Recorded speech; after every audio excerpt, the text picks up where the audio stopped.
आज हम लोग मध्यमेश्वर महादेव के यहाँ पधारे हैं।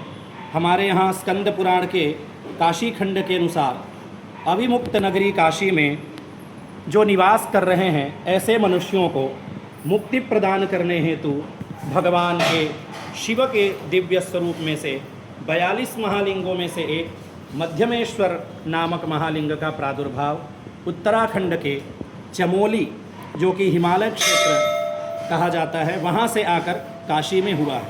इसके लिए काशी खंड में स्कंद पुराण में श्लोक भी प्राप्त होता है। मंदाकिनी महातीर्थम तदुच्च्याम महाघहृत तदुत्तरे मध्यमेशो मध्ये क्षेत्रं स्वपित्यहो मुक्तिक्षेत्रं प्रमाणञ्च क्रोशं क्रोशञ्च सर्वतः आरभ्यलिंगादस्माच्च पुण्यदां मध्यमेश्वरात्। कहते हैं महाघहृत मंदाकिनी महातीर्थम, महापापहारिणी मंदाकिनी नामक तीर्थ है। उसके उत्तर में शयन रूप में मध्यमेश्वर लिंग विराजमान है।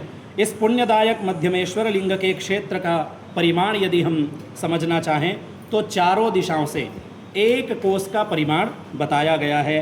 क्षेत्रस्य मध्यमे भागे मध्यमेश्वर एष वै मध्याधो लोकयोर्मध्ये न वसेद्यस्य वीक्षणात्।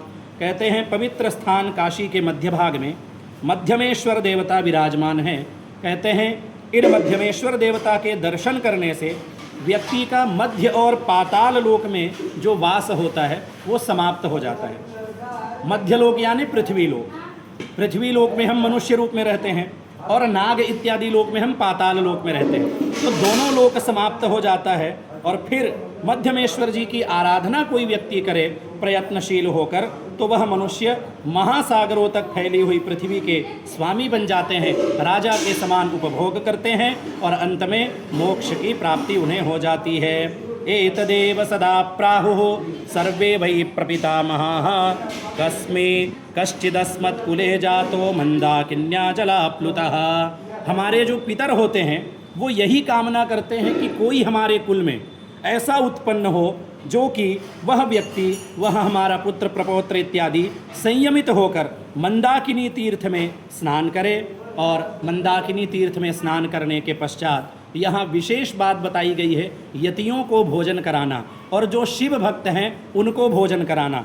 तो पितरगण ऐसा विचार करते हैं कि हमारे कुल में कोई उत्पन्न होकर मंदाकिनी तीर्थ में स्नान करे, शिवगणों को और यतियों को भोजन कराए और मंदाकिनी तीर्थ में स्नान करने के उपरांत मध्यमेश्वर जी का यदि वो दर्शन करे तो ऐसा करने मात्र से ही मनुष्य के 21 पीढ़ियों की तृप्ति हो जाती है और अंत में वह मनुष्य रुद्रलोक की प्राप्ति करता है। आज हम लोग देख रहे हैं पितर पक्ष का ये महाअनुष्ठान का समय चल रहा है। पितरों के लिए हम लोग यथाशक्ति अवश्य करते ही हैं। तो यहाँ केवल दर्शन मात्र से 21 पीढ़ियों का उद्धार बताया है। यः प्रधानतराकाश्यां मध्ये तिष्ठति शंकरः स्वपुरीजन सौख्यार्थम अतोऽसौ मध्यमेश्वरः। कहते हैं भगवान शंकर अपने भक्तों को सुख देने के लिए तथा उन भक्तों के रक्षार्थ ही प्रधान रूप से काशी नगरी के मध्य में विराजमान रहते हैं। और इस मंदाकिनी तीर्थ में स्नान का और मध्यमेश्वर भगवान के दर्शन पूजन के क्रम में ही एक विशेष बात आती है। चैत्र मास के अशोकाष्टमी के दिन यहाँ यदि कोई व्यक्ति जागरण करता है तो फिर उसके जीवन में कभी भी सुख रहित नहीं होता है, अर्थात सभी प्रकार के सुख उसको प्राप्त होते हैं। वह सदा आनंद से निवास करता है। इस प्रकार से यह मध्यमेश्वर भगवान का यह पावन चरित्र और भी विशेषताएं हैं। विशेषता क्या है? भगवान श्री कृष्ण ने यहाँ 3 वर्षों तक तपस्या की है और ब्रह्मदेव को जो सृजन की शक्ति प्राप्त हुई वो मध्यमेश्वर महादेव के आराधना से ही हुई है। विष्णु भगवान को जो पालन करने की शक्ति प्राप्त हुई है वो मध्यमेश्वर भगवान के ही कृपा से प्राप्त हुई है। नारद जी जो संगीत में विशारद हुए हैं उनको भी मध्यमेश्वर भगवान की ही कृपा से वो संगीत के विशारद हुए हैं। और आपने सुना होगा काशी में ऐसे अनेकों शिवलिंग हैं जिनके दर्शन से पूजन से पुत्र की प्राप्ति होती है। तो उसी क्रम में खटवांग नामक जो राजा हुए, मध्यमेश्वर भगवान की आराधना पूजन करने से उनको पुत्र की प्राप्ति हुई है। और व्यास जी महाराज के लिए भी यह बात आती है कि व्यास जी काशी के अनेकों तीर्थों में और अनेकों शिवलिंगों का दर्शन करते करते इस स्थान पर, दिव्य स्थान पर आए। उनके मन में विचार हुआ कि मैं किनकी आराधना करूं, किनके शरण में जाऊं। तो मध्यमेश्वर भगवान का उन्होंने फिर अनेकों उपायों से व्रत किया, अनुष्ठान किया और अभिषेक इत्यादि कर्म किया। उसी से फिर भगवान व्यास को भी दिव्य ज्ञान प्राप्ति हुई। हर हर महादेव।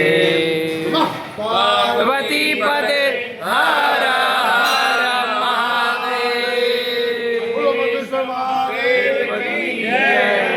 बाबा विश्वनाथ की जय। बाबा विश्वनाथ की जय। परमेश्वर महादेव की जय। परमेश्वर महादेव की जय। महादेव की जय। नमः पार्वती पते हर